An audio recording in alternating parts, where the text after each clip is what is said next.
Hello everyone. Take the central part of the fringe and then cut it according to the eyebrow level. Then cut it up until the sides. As for the sides, join them together at the bottom underneath the chin and then cut it slightly below. According to the central portion of the bangs, begin to slowly cut the side part of the fringes as well. Diagonally cut it and make it longer and longer as you go outside.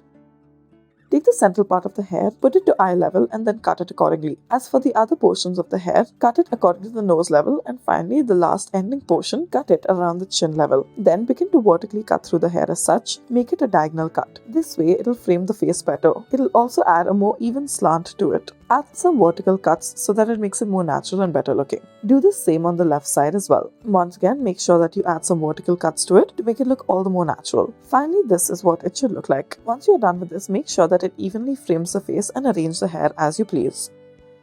Next, take the central part of the hair and then put a cut through it right through the center around eye level. Then cut over the sides as well at about chin level. Make the cuts in the side diagonal so that it matches the central fringes as such. Vertically go through the hair once again. Do the same on the other side as well, and once more make sure that it matches. Do not let one side be more than the other. Use a hair straightener to slightly fluff out the hair and add more volume to it. Do the same for the sides as well, and then let the hair delicately frame the face. Now after you're done with this, arrange the hair in the center and add 2 ponytails at the back.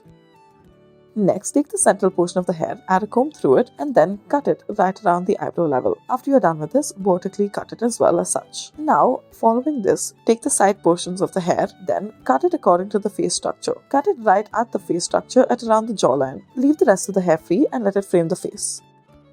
Take the central portion of the hair and then, taking one side, you have chosen the left side first, begin to frame it. Make an opposite V cut onto it. Continue this cut until you reach the other side. Thank you for watching.